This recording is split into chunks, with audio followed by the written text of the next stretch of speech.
السلام علیکم ورحمۃ اللہ وبرکاتہ۔ دوستو، مولانا ابو طالب رحمانی نے ایک بیان جاری کیا ہے جس میں انہوں نے کہا ہے کہ بھارت کی تمام مسجدوں میں بیت المال قائم کیا جائے۔ کیوں کیا جائے، اس کی کیا وجہ ہے، پورا بیان سماعت فرمائے۔ مولانا نے کہا کہ آزادی بھی ایک حد چاہتی ہے۔ اسلام میں عورتوں سے کہا گیا ہے کہ انہیں کھانے کمانے کی فکر نہیں کرنا ہے، بازاروں کی بھیڑ بھاڑ کا حصہ نہیں بننا ہے، کما کر لانے کی ذمہ داری مردوں کی ہے، انہیں گھر کی شہزادی بن کر رہنا ہے۔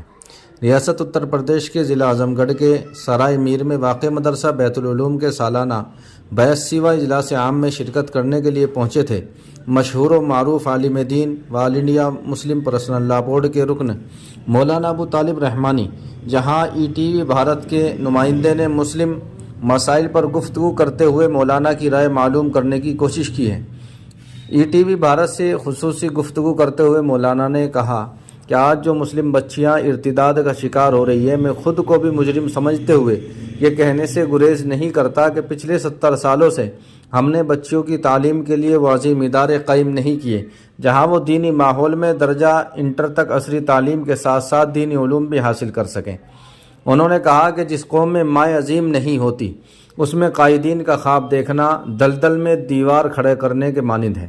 ہم صلاح الدین ایوبی، محمد بن قاسم، محمود غزنوی کا خواب تو دیکھتے ہیں، کیا کبھی غور کیا کہ ہستیاں ہتھنی کی پشت اور ہرنی کا دودھ پی کر جنم لیتی ہیں، بلکہ ان ہستیوں کو عظیم مائیں تیار کرتی ہیں۔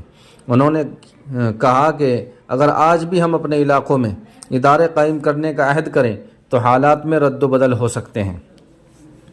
مولانا نے کہا کہ آزادی بھی ایک حد چاہتی ہے۔ اسلام میں عورتوں سے کہا گیا ہے کہ انہیں کمانے کی فکر نہیں کرنا ہے، بازاروں کی بھیڑ بھاڑ کا حصہ نہیں بننا ہے، کما کر لانے کی ذمہ داری مردوں کی ہے، انہیں گھر کی شہزادی بن کر رہنا ہے۔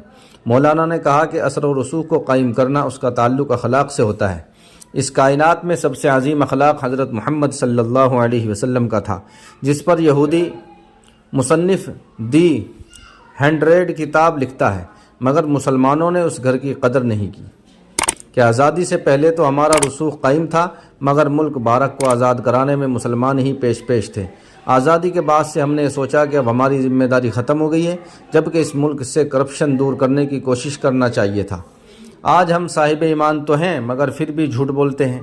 قائد ہونے کے لیے مسلم ہونا ضروری نہیں، بلکہ صاحب اخلاق ہونا ضروری ہے۔ رحمانی صاحب نے کہا کہ جب بھارت آزاد ہوا تو بدقسمتی سے پاکستان وجود میں آیا تو لیڈرشپ اور صاحب ثروت لوگ پاکستان چلے گئے۔ اب یہاں جو مسلمان بچے جن کے اندر قائدانہ صلاحیت تھی، انہوں نے خانقاہوں اور مدرسوں کو آباد کیا۔ اگر وہ آباد نہ کرتے تو شاید آج ہم اپنا تشخص بھی کھو چکے ہوتے۔ اگر ہمارے بزرگ ایک چوکیدار یہاں بھی چھوڑ جاتے تو شاید لوٹ کھسوٹ نہیں ہوتی۔ آج جو مسلمان سیاست میں ہیں وہ مالدار تو ہیں، مگر دماغ کی کمی ہے، سوائے چند کے۔ جب آپ سیاست کو نظر انداز کرتے ہیں تو سیاست جب جوش میں آتی ہے تو وہ آپ کو بھی نظر انداز کر دیتی ہے۔ پڑھے لکھے طبقے سے سیاست کو ٹھکرا دیا، آج سیاست انہیں نظر انداز کر رہی ہے۔ کسی قوم کو کوئی اس وقت تک استعمال نہیں کر سکتا جب ہم